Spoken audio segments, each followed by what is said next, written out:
नमस्कार, मी साधना राजवाडकर. हिंदुस्तान पोस्टमध्ये तुमचं सगळ्यांचं स्वागत. 10 ऑक्टोबरला जागतिक मानसिक आरोग्य दिन साजरा केला जातो. त्या निमित्ताने एक खास व्यक्ती आज आपल्यासोबत संवाद साधण्यासाठी आली आहे. त्यांचं नाव आहे प्राजक्ता गांगल. तर प्राजक्ता गांगल या गेली 27 वर्ष समुपदेशिका म्हणून काम करतायत. मानसशास्त्र या विषयामध्ये त्यांनी BA केलंय आणि MSWचंही त्यांनी शिक्षण घेतलेलं आहे. तर तुमचं हिंदुस्तान पोस्टमध्ये खूप खूप स्वागत. थँक्यू साधना.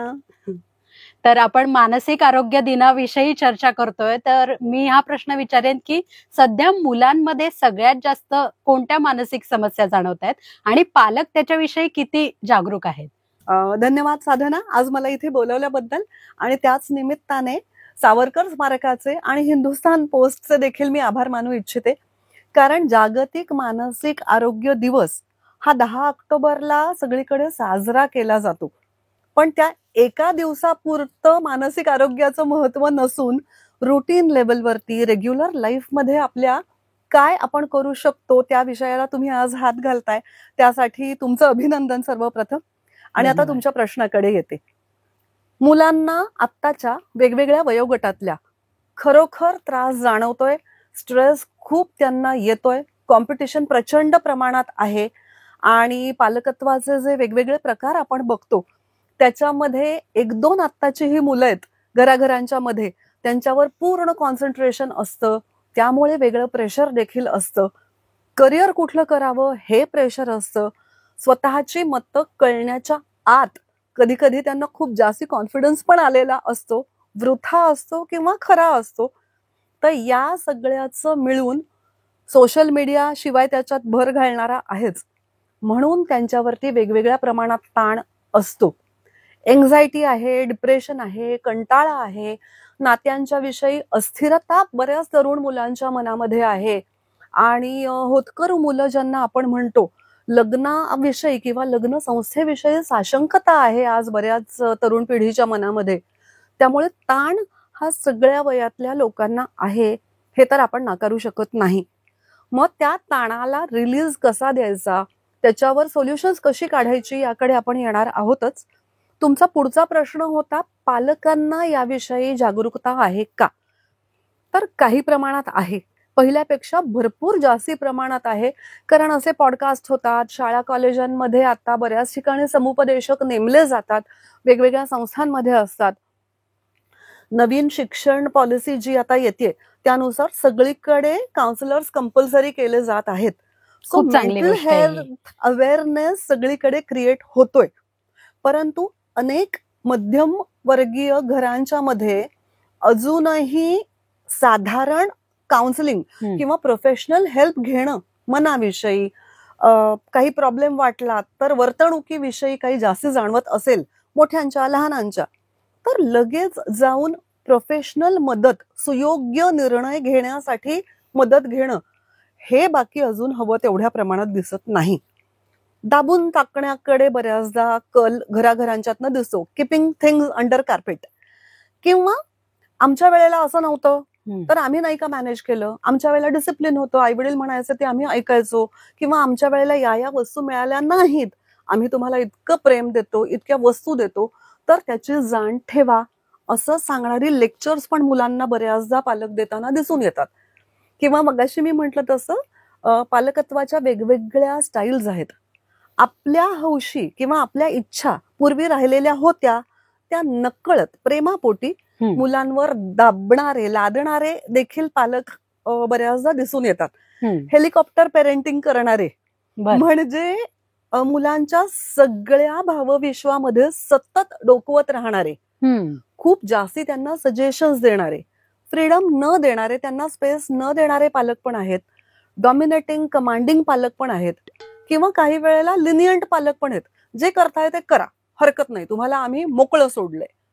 तर या सगळ्याचा बॅलन्स जर का पालकांना साधता आला की कुठे सुसंवाद ठेवायचा, कुठे मुलांची दोर थोडी खेचायची आणि कुठे त्यांना सल्ला द्यायचा किंवा कुठे ठामपणे नकार द्यायचा, हे खरं म्हणजे जागरूक पालकत्वाचं द्योतक असं आपण म्हणू शकू. मुलांना आपण हे शिकवतोय का की there is no free lunch, तुझे आम्ही खूप लाड करतोय, तर त्या बदल्यामध्ये तुझं योग्य वागणं तरी अपेक्षित आहे. मुलांनी आता पैसे कमावून आणण्याची घाई नाहीये, पण घरी आदर द्यायलाच पाहिजे, अभ्यास नीट करायलाच पाहिजे.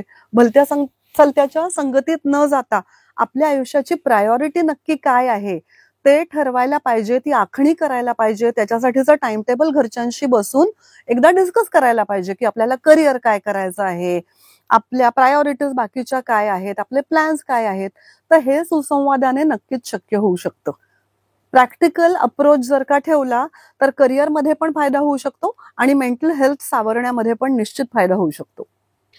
जागरूक पालकत्वाविषयी बोलतोय आपण, तर मग जर या विषयाची जनजागृती व्हायची असेल तर कुठले उपक्रम राबवण्याची गरज आहे? म्हणजे काय करायला हवं ग्रासरूट लेवल पासून? सगळ्या लेवल्सवरती प्रचंड प्रमाणात प्रयत्न होण्याची आवश्यकता आहे, अपेक्षा पण आहे. आज जसं आपण या विषयाला हात घालतोय, मन या विषयाला, वागणं या विषयाला, मनाचे त्रास आणि त्याच्यावरचे सोल्युशन्स या विषयाला, तसंच मी म्हटलं तसं शाळा कॉलेजच्या लेवलपासनं रेग्युलरली या गोष्टी झाल्या तर मुलांना, मोठ्यांना, अगदी शिक्षकांना ताण येतो त्यांना देखील हे कळू शकेल की प्रत्येक गोष्टीला काही ना काहीतरी उपाय आहे. सो बेसिकली रिझोल्युशन ओरिएंटेड किंवा सोल्युशन ओरिएंटेड आपली टेंडन्सी ठेवणं, म्हणजे खोटी खोटी सकारात्मकता नाही. सगळ्या बाबतीत फक्त चांगलंच शोधावं हे शक्य नसतं. बरोबर. खरे खरे प्रॉब्लेम्स असतात, रेप्स होत असतात आजूबाजूला, पॉलिटिक्स घडत असतं त्यामुळे बळी जात असतात. आता पूर वगैरे सारख्या गोष्टी आपण प्रचंड प्रमाणात बघतोय, निसर्गाचा प्रकोप होतो. तर त्यांना काय खोटं पॉझिटिव्ह राहायला सांगणार आपण? सो ताण आहे, पण त्यावर जर का अवेअरनेस क्रिएट झाला की सांगू शकलो आपण की शरीराला जसे आजार होतात, व्याधी होतात, तसंच मनाला देखील ताप येऊ शकतो. मग घरगुती उपाय झाले, थोड्या ओळखीच्यांचे उपाय झाले, मित्रमैत्रिणी झाले, आहार योग्य ठेवणं झालं, विहार, व्यायाम, स्पोर्ट्स किंवा आपल्याकडे 64 कला आहेत खूप आधीपासनं, त्यांची काहीतरी मदत घेऊन मनाला काहीतरी उभारी देणं झालं. आणि त्याच्या खेरीज अत्यंत महत्वाचा वेळीच करण्याजोगता उपाय म्हणजे प्रोफेशनल हेल्प घेणं, काउन्सिलर्स कडे जाणं, म्हणजे ऑब्जेक्टिव्ह सल्ला आपल्याला मिळू शकतो आणि कोणी आपल्याला जज न करता आपल्या परिस्थितीनुसार, युनिक कंडिशनच्या नुसार आपल्याला उभारी देऊन आपण त्या त्या परिस्थितीमध्ये काय करू शकू याच्यासाठी मार्गदर्शन आपण घेऊ शकतो. वेळ पडली तर थोडी औषध योजना करायला हरकत नाही, सायकियाट्रिस्टची मदत घ्यायला हरकत नाही. आताचे मॉलिक्युल्स खूप चांगले फाईन आहेत, त्यामुळे औषधांवरती डिपेंडन्सी हा प्रकार पहिल्यापेक्षा कमी झालाय किंवा त्यातला साईड इफेक्ट होणं ज्यामुळे अर्धवट बऱ्याचदा ट्रीटमेंट सोडली जाते पेशंट्स कडनं, क्लायंट्स कडनं, तर ते कमी झालंय. त्याच्यामुळे जागरूकता व्हायला हवी आणि वेगवेगळ्या पातळ्यांवर व्हायला हवी. जास्ती प्रमाणात वर्कशॉप्स, आता मी घेतेच वर्कशॉप्स, कम्युनिकेशन स्किल्स वरती घेते, पालक आणि मुलांचे एकत्र वर्कशॉप्स घेते, कित्येकदा फक्त मुलांचे घेते, सवंगडी गट घेते. तर असे जर का वेगवेगळ्या ठिकाणी होत राहिले, मग त्याच्यामध्ये गाणी, खेळ, गप्पा, अभिवाचन, गेम्स वेगवेगळे, चर्चा वेगवेगळ्या जर का मुलांना इन्व्हॉल्व करत आपण करत आलो तर खूप उपयोग होऊ शकतो. आणि इथे मला आवर्जून मेन्शन करावंसं वाटतं, बॉलिवूड म्हणा किंवा मराठी इंडस्ट्रीतले अनेक दिग्गज कलाकार म्हणा, आता ना मानसिक आरोग्याविषयी किंवा त्यांनी त्यांच्या कठीण प्रसंगांमध्ये थेरपी घेतली याविषयी ओपनली बोलायला लागलेले आहेत. आणि त्यामुळे सुद्धा म्हणजे समाज माध्यमांचा जो चांगला वापर होऊ शकतो त्यामुळे सुद्धा जनमानसात हा ऍक्सेप्टन्स रूढ व्हायला लागलेला आहे की it is okay not to be okay at times. आणि त्यावर योग्य आपण काहीतरी कृती करू शकतो. We can stitch in time, म्हणजे पुढचे प्रॉब्लेम्स आपण योग्य पद्धतीत हाताळू शकू. सो जनजागृतीची आवश्यकता आहेच, पण WHO आहे, वर्ल्ड हेल्थ ऑर्गनायझेशन, त्यांनी आता जोर करून घेतलेला आहे की मानसिक आरोग्य हे आपल्या शारीरिक आरोग्य जितकं महत्वाचं आहे, आर्थिक आरोग्य जितकं महत्वाचं आहे, स्पिरिच्युअल आरोग्य जितकं महत्वाचं आहे, सोशल आरोग्य जितकं महत्वाचं आहे, तितकंच किंबहुना या सगळ्यापेक्षा जास्ती महत्वाचं आहे. आणि त्यामुळे जास्तीत जास्ती प्रमाणात याची जागृती सगळ्या लेवल्सवरती व्हावी आणि ते होण्यासाठी प्रयत्न होत आहेत. जागतिक स्तरावर आता WHO ने भाष्य केलंय, एक तुम्ही म्हणालात की मानसिक आरोग्य आणि शारीरिक आरोग्य दोन्ही महत्वाचं आहे. पण सध्याच्या धकाधकीच्या जीवनात छोट्या छोट्या गोष्टीवरनं माणसाला स्ट्रेस येतो, तर त्या सगळ्याचं मॅनेजमेंट कसं करायला पाहिजे? बघा, मॅनेजमेंट ही प्रत्येकाने करायला हवी, पण प्रत्येकाची ना कपॅसिटी वेगवेगळी असते. सगळ्यांना तेवढी सपोर्ट सिस्टीम अवेलेबल असते किंवा नाही, किंवा सगळ्यांनी ती पडताळून पाहिलेली असते की नाही, स्वतःची अबिलिटी सुद्धा, क्षमता स्वतःची, हे सांगता येत नाही. कधी कधी खूप कठीण प्रसंगांच्यातनं आपल्याला नवी ओळख पटवून आपण उभे राहू शकतो. आणि त्यासाठी रोजचं गोड गोड जेवण पुरं नाही पडू शकत. अधूनमधून थोडे मोठे प्रॉब्लेम्स आले तर त्यातनं आपण आत्मपरीक्षण करू शकतो आणि पुढे जाऊ शकतो. आता ताण वेगवेगळ्या प्रकारचा आहे. अंबानींना काही टेन्शन नाहीये का? मोदीजींना देश चालवण्याचं टेन्शन नाहीये का? किंवा वेगवेगळे क्रिकेटियर्स आहेत, वेगवेगळे इंटरनॅशनल लेवलवरचे काम करणारे लोक आहेत, त्यांना पण टेन्शन आहे. तर आपण एकटे नाही आहोत ज्यांना परीक्षेची भीती वाटतेय, नात्यांची भीती वाटतेय, घरामध्ये काही प्रॉब्लेम आलेला आहे, नोकरीत काहीतरी घडतंय ज्याच्यामुळे आपल्याला टेन्शन जाणवतंय, असं नाहीये. बऱ्याचदा खूप जास्ती त्रास वाटला की आपण सेल्फ एनग्रॉस्ड होतो, म्हणजे आपल्या आतच गुंतून पडतो आणि परदुःख शीतल असं वाटायला लागतं. तर थोडं आपल्या बाहेर येऊन आपण इतरांकडे पाहिलं तर आपल्याला कळतं की वेगवेगळे मेजर्स आहेत स्वतःला सावरण्यासाठी. मग ते मित्रमैत्रिणी म्हणा, कोणाशी तरी बोलणं म्हणा. चला बोलूया या सदरामध्ये मी नेहमी सांगते की बोलणं आधी आपल्याला कळणं की काहीतरी चूक घडतंय. सो या घडण्या बिघडण्याच्या पायरीमध्ये कुठेतरी त्याची वाच्यता व्हावी, कुठून तरी हेल्प मिळू शकते. चुकीचे सल्लेही मिळतात, पण काहीतरी घडणं, कृती होणं आवश्यक आहे. न की ते मनातल्या मनात कुजवत वाढवत फोफावत ठेवणं एखादा आजार, एखादा प्रॉब्लेम, एखादा विचार जो जरा निगेटिव्ह आहे. तर त्यासाठी उपाय नक्की करायला पाहिजेत आणि प्रोफेशनल हेल्प तर जरूरच घ्यावी. काही त्याच्यात कमीपणा नाहीये. अजून आपल्याकडे सोशल टबू मानला जातो. काउन्सिलरकडे जाणं म्हणजे वेड्यात काढण्यासारखं बऱ्याचदा दिसून येतं. त्याच्यामुळे जनजागृती होते आहे आणि ताणतणाव व्यवस्थापन करण्यासाठी तुम्ही वेगवेगळे प्रकार करू शकता. लिखाण, वाचन, मग अशी म्हटलं तसं योग्य ठिकाणी बोलणं, आगलावेपणा करणाऱ्यांशी न बोलणं, चुकीचा सल्ला न ऐकता थोडं टाळ्यावर राहून कोणाशी आपण बोलतोय, काय सल्ला घेतोय, वाईटाकडे जात नाही होत ना, व्यसनांकडे वळत नाही होत ना, हे बघणं. नाहीतर आगीतनं उठून फोफाट्यात पडण्याची वेळ येते.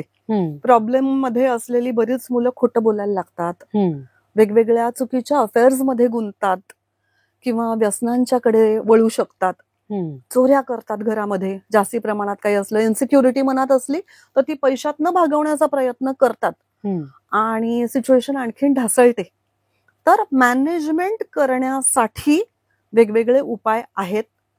अगदी डॉक्टरांशी बोलणं, शारीरिक आहार विहार आपला संतुलित ठेवणं ज्याच्यामुळे नीट वागू शकू आपण, आणि त्यासाठी खेळ, व्यायाम, कारण ब्लड सर्क्युलेशन झालं शरीरामध्ये तर आपण ताळ्यावर राहू शकणार आहोत. योग्य व्यक्तीशी बोललो तर आपल्याला काहीतरी कळू शकणार आहे. घरच्यांसोबतही सुसंवाद महत्वाचा आहे. भले घरचे ओरडतील, इट इज ओके, पण आता मुलांना रिजेक्शन पचवता येत नाही असं बऱ्याच ठिकाणी दिसून येत आहे. आई वडिलांनी पण ओरडायचं नाही, नाहीतर टोकाची भूमिका घेतली जाते, रुसवे फुगवे होतात. तर थोडं पहिल्यापासनं घरच्यांनी पण या गोष्टीची रुजवात ठेवणं की रोज सगळ्यांनी एकत्र येऊन काहीतरी बोलावं. काय घडलंय दिवसभरात, आज कोणी काय चांगलं केलंय, झोपण्यापूर्वी आज माझं काय चुकलं, या विचारांची देवाणघेवाण झाली तर ते मॅनेजमेंटची पहिली पायरी आहे. बरोबर. त्याच्यामुळे आदर्श आपला कोण आहे आणि आपल्या चुका झाल्यानंतर कोण पदरात घेणार आहे, कोण सपोर्ट करणार आहे, कोण टोचणार आहे, कोण कोण आपल्याला कान पिळून उभं करणार आहे, अशा लोकांच्या सान्निध्यात राहण्याची आपल्याला आवश्यकता आहे. फक्त गोडगोड बागून आपल्याला खोटा आधार देतील अशा लोकांच्या बरोबर राहू नये. फसवं आरोग्य, तात्पुरतं समाधान त्यातनं नाहीतर मिळतं. बरोबर. आता आपण संवादाविषयी बोलत होतो, तर आता बरेचदा असं होतं की नवरा बायकोचा संवाद नसतो किंवा त्यांना एकमेकांसाठी वेळच देता येत नसतो. तर अशा वेळी ते नात्यामध्ये एक दुरावा निर्माण होतो आणि त्याच्यानंतर कुठेतरी ते स्ट्रेस आणि सगळं डिप्रेशन याकडे माणूस वळायला लागतो. तर त्याच्याविषयी काय सांगाल की अशा लोकांनी या सगळ्या समस्येला कसं तोंड द्यायला हवं? म्हणजे मॅरिटल कपल्सच्या हां. बाबतीत हो, तुम्ही हो. म्हणताय प्री मॅरिटल काउन्सिलिंग आता बरेच जण घेतात. माझ्या वर्कशॉप्समध्ये पण आम्ही हे नेहमी बोलत असतो की लग्नाच्या साठी आपण प्रिपेअर्ड असणं म्हणजे काय? तर हो, लग्न ही मोठी जबाबदारी आहे. आता त्याला ऍडजस्टमेंट म्हणायचं का कॉम्प्रोमाइज किंवा त्यागाचंच फक्त नाव द्यायचं, हं. हे ज्याच्या त्याच्या वृत्तीवरती पण अवलंबून आहे आणि समज उमज किती आहे त्यावर पण आहे. हं. सगळे बदल होतात. हं. शरीरात बदल होतात, देवाणघेवाण सगळ्या प्रकारची होते, जागेमध्ये बदल होतात हं. आणि त्यामुळे स्वभावामध्ये बदल होतात, हं. नात्यांमध्ये रोज घडणाऱ्या गोष्टींच्या मध्ये बदल होतात, स्पर्शामध्ये बदल होतात. अशा वेळेला ऍडजस्टमेंट आलीच. हं. तर ती तयारी आधीपासून ठेवणं किंवा लग्नाच्या नात्यामध्ये वेगवेगळे चढ उतार अनेक जणांना पाहायला मिळतात. अर्थातच 2 सख्ख्या भावंडांच्या मनामध्ये पण फरक असू शकतो, हो, भांडणं वागण्या होत दिसण्यात असतात. असू शकतो, भांडणं होतात. तर 2 वेगळ्या वातावरणात वाढलेल्या लोकांच्यात का नाही वाद होणार? होऊच शकतात. पण किती भांडायचं, कशावरनं किती प्रमाणात ताणायचं, किती खोटं वागायचं, ह्याला लिमिट आहे. बरोबर. आणि किती कोणी सहन करायचं हे सुद्धा लिमिट शक्यतो बोलून, नाहीतर स्वतःला सावरून ठरलेलं असलं पाहिजे किंवा निदान कधीतरी या बाबतीत बसून शांतपणे आत्मपरीक्षण करून किंवा दुसऱ्याला परीक्षण करायला भाग पाडून एकट्याच्या मदतीने किंवा इतर कोणाच्या नातेवाईकांच्या, मित्रमैत्रिणींच्या, ओळखीच्यांच्या मदतीने करायला पाहिजे. हं. चूक होत असेल तर ते सावरून घेत एकमेकांना सांभाळायला पाहिजे. कधी पडता काळ असतो, कधी काही चुका वेगवेगळ्या प्रकारच्या घडू शकतात लग्नामध्ये हं. पण. प्रेम किती आहे, सहवास किती आहे, सामंजस्य किती आहे, यावर हा डोलारा दोन्ही पक्षी उभा राहू उभा शकतो असतो. किंवा तुटू शकतो. बरोबर. डायव्होर्सेसचं प्रमाण म्हणून वाढतंय. कारण कोण किती अन्याय सहन करू शकतंय, कोण किती जोर लावून सांभाळू शकतंय, याच्यावरती बऱ्याच गोष्टी अवलंबून आहेत. परंतु लग्न संस्था ही एक फार छान संस्था आहे. एकोपा त्यामध्ये राहिला तर अनेक गोष्टी एकत्र पुढे नेता येऊ शकतात असं मला वाटतं. हं. सो इंडिव्हिज्युअलिटी जी आता तयार झालेली आहे जास्ती, एक एक बेट जणू काही वाटू शकतात. तर ती 2 बेट एकत्र आली तर जास्ती 2+2 4 असं मिळून आपण चांगली क्रियाशीलता ठेवू शकतो, हं. चांगली प्रोजनी तयार करू शकतो, चांगले नागरिक आपण तयार करू शकतो आणि एकमेकांना सपोर्ट देऊ शकतो. त्याच्यामुळे चढउतार आले तरी चांगलं एकत्र लग्न तोंड होऊ द्यायला शकतं, हवं. एकत्र तोंड देता येऊ शकतं. हं. एकमेकांसाठी कोणीतरी आहे ही भावना मनात घेऊन पुढे जाणं केव्हाही चांगलं आहे, हो. एकटं असण्यापेक्षा. खरंय. आणि एकटे असणारे पण छान राहूच शकतात, काही हं. प्रश्न नाहीये त्यामध्ये. असं होतं की स्त्रियांचा जो मेनोपॉजचा काळ असतो तर त्यावेळी त्यांची खूप चिडचिड होत असते. त्यांना म्हणजे कळत नसतं की हे काय होतंय, म्हणजे शारीरिक बदलांमुळे मानसिक बदलही होत असतात. तर त्या सगळ्या सिच्युएशनला हँडल करणं त्यांना कठीण जात असतं. तर त्याच्याविषयी काय सांगाल? निसर्ग चक्राचा भाग आहे मेनोपॉज हा. हॉर्मोनल चेंजेस होणार, केमिकल इम्बॅलन्सेस होणार, त्यामुळे जाड बारीक होणार, केस गळणार, हाडं सांधे दुखणार, हॉट फ्लॅशेस येणार, मध्येच दुःख होणार, राग येणार, एक्साइटमेंट वाटणार, मध्येच रडू येणार, एकटेपणा वाटणार, हे सगळं होणार आहे. तर या बाबतीत अवेअरनेस ठेवणं, रेग्युलरली गायनेकोलॉजिस्टना भेटणं, घरची आपली सपोर्ट सिस्टीम चांगली तयार करणं, मुलगा असो, मुलगी असो, घरातले बाकीचे कोणी असो, 5-10 दिवस हा मला त्रास होतो हे बायकांनी सांगणं हं. आणि त्यानुसार वेगळी लेथार्जी येते, इनर्शिया येतो, कंटाळा येतो, फोमो होतो कितीतरी बायकांना, फिअर ऑफ मिसिंग आउट. हं. कारण आधीच्या पेक्षा शरीर वेगळं झालेलं असतं, तेवढी ऊर्जा राहत नाही आणि इच्छा कपॅसिटी मानसिक असली तरी तेवढ्या गोष्टी घडत नाही. अगदी चालताना असेल, विस्मरण असेल, कितीतरी गोष्टी होत असतात चेंजेस. तर घरच्यांनी हे समजून घेणं, त्यावेळेला सावरणं हे जितकं आवश्यक आहे की रोजची मदत घरच्या मंडळींनी सगळ्यांनी करावी, स्त्रीवर एकटीवर भार पडू नये, किंवा दोष गृहिणी असेल, बाहेर काम करणारी स्त्री असेल, फक्त दोष किंवा जबाबदारी त्या स्त्रीची असू नये, सगळ्यांनी मिळून हे करावं. विशेषतः मेनोपॉजच्या काळामध्ये, कारण आता स्त्रियांचं मुलांना जन्म देण्याचं वय देखील पुढे गेलंय. बरोबर. त्यामुळे मुळात लग्नच उशिरा होत लग्न आहेत. उशिरा होत आहेत. त्यामुळे मुलं वयात येणार त्यांचा काळ आणि आईचा मेनोपॉजचा काळ, ही जी ऊर्जा आहे ती मॅच नाही झाली तर खूप क्लॅशेस येतात आणि प्रॉब्लेम वाटू शकतो. सेइंग सो, मला हे देखील म्हणावंसं वाटतं की बायका बऱ्याचदा, मी आता हे जरा धारिष्ट्याचं विधान करते, मेनोपॉजचा खूप इश्यू करतात, अवडंबर करतात. जणू काही स्वतःला काहीही वागण्याचा लायसन्स मिळालाय अशा पद्धतीत घरच्यांना धारेवर धरतात आणि घरच्यांनी जवळपास भेदरून राहावं आपल्याला, अशी एक नकळत विचित्र अपेक्षा काही बायकांची असू शकते की जणू काही मी चिडायला मोकळी आहे, मी आळसच करायला मोकळी आहे मेनोपॉजच्या काळामध्ये पुढचे 3, 4, 5 वर्ष. कबूल आहे, सगळे त्रास होतात, पण म्हणून बाकीच्यांनी फक्त मला समजून घेत राहावं आणि माझ्यातले हे बदल जे काही फारसे प्रिय नाहीयेत मला किंवा इतरांना, ते कुरवाळत राहावेत आणि चुचकारत मला राहावं, अशी अपेक्षा महिलांनी कृपया ठेवू नये. कारण पुरुषांच्यातही बदल होतात, तरुण मुलांच्यातही बदल होतात, लहानांच्यातही बदल होतात. आता पाळीची सुरुवातच होण्याचं वय खूप लवकर आलंय. सो तो इम्बॅलन्स प्रत्येक शरीराला त्यातनं जावंच लागतंय. तर त्याचा इश्यू करू नये, स्वतःला आणि इतरांना समजून घ्यावं. मग त्या काळामध्ये थोड्या आपल्या राहिलेल्या हौशी भागवणं, थोडं मेडिटेशन करणं, योग्य आहार ठेवणं, डॉक्टरांची मदत घेणं, काउन्सिलरची मदत घेणं, घरच्यांची मदत घेणं, वाटलं तर थोडासा आळस करणं. You may go and buy a book or a lipstick, or you may sleep. That is okay at times, but not every time. तर सावरावं स्वतःला सगळ्यांनी. सध्या असं होतं की छोट्या छोट्या गोष्टीवरनं मुलं टोकाचं डिसिजन घेतात. म्हणजे आपण बघतोय की अगदी टॉपर असलेली मुलं, म्हणजे गेल्या काही दिवसात असं घडलंय की टॉपर असलेल्या मुलांनी आत्महत्या केली. म्हणजे हे कुठे चाललंय हे सगळं? Life is many a times taken for granted. Sadhana, माणसाचं आयुष्य मिळालंय ते कोणीच हलक्यात घेऊ नये.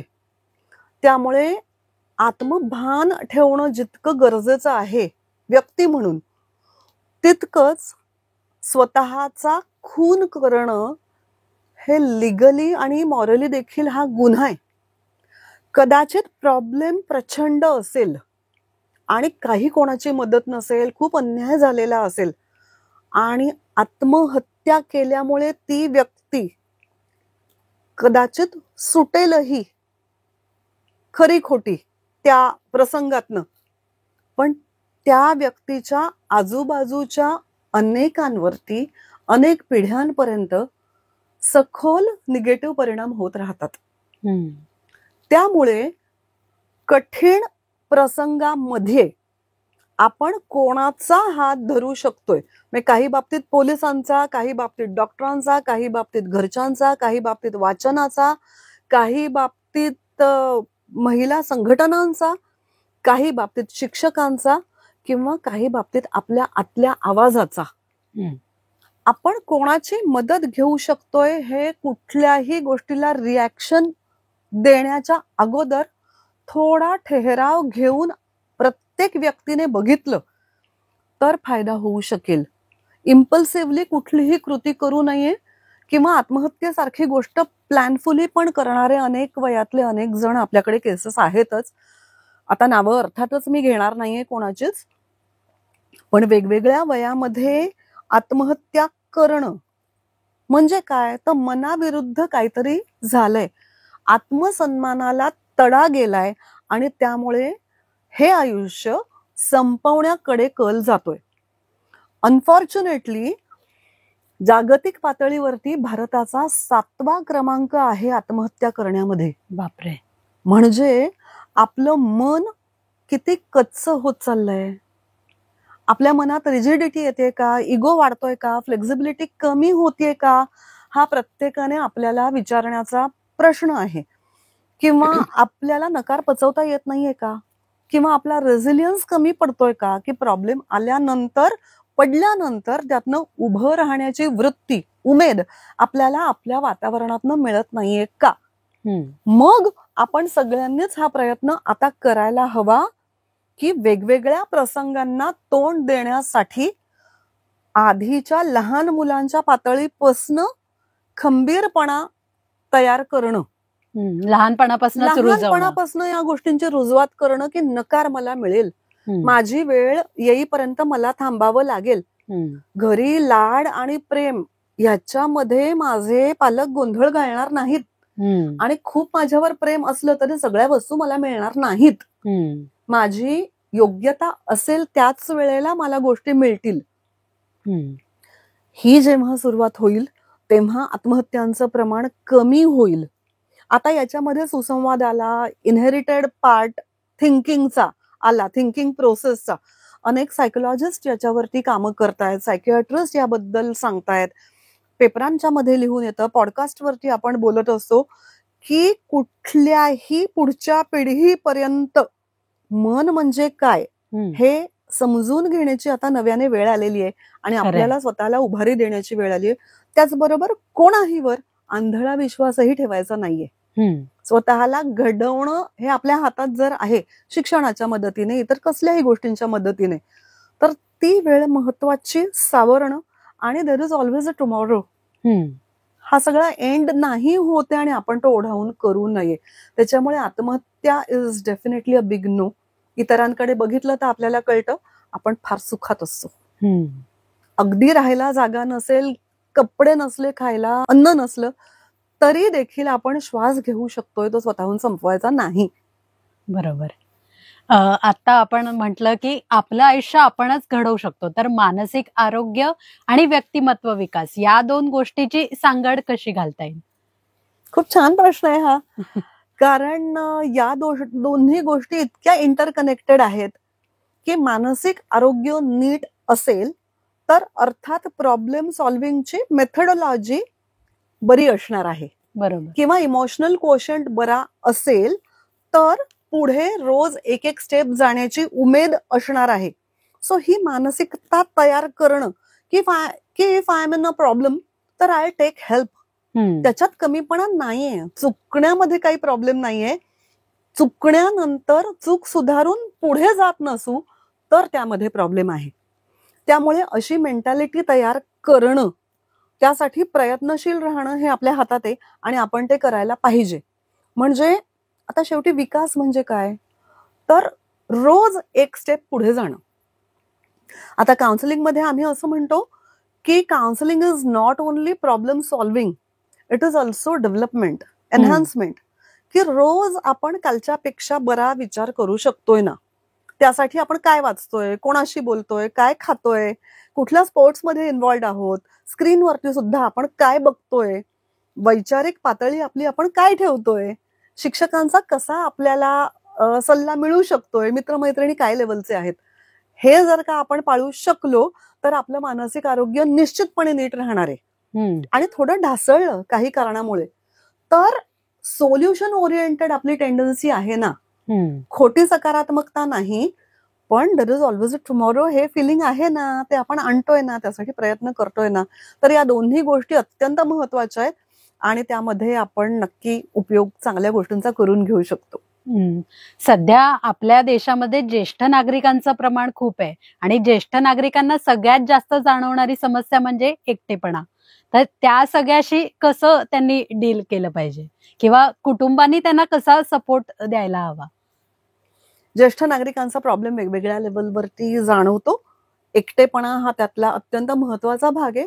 किंवा शरीराने धडधाकट असताना कामासाठी, सल्ल्यासाठी त्यांचा वापर न होणं, म्हणजे त्यांच्या बुद्धिमत्तेचा, एक्सपिरियन्सचा वापर समाजाला न होणं, हे काही घरांच्यात दिसून येतं आणि त्यामुळे ते लवकर थकतात किंवा चिडचिड करतात किंवा नकोसेपणाचं, एकटेपणाचं फिलिंग त्यांना येऊ शकतं.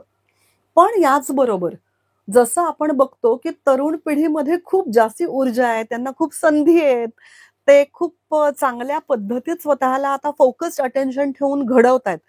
तसंच ज्येष्ठ नागरिकांच्या बाबतीत म्हणता येईल की आता हास्य क्लब असतात, बरोबर. आजी आजोबा किंवा नाना नानी पार्क्स असतात.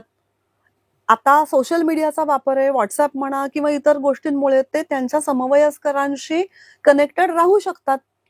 आणि ते जे शिकलेले आहेत आयुष्याकडनं, ते कोणी सल्ला मागेपर्यंत त्यांनी सतत सांगायला नकोय की आमच्या वेळेला असं होतं.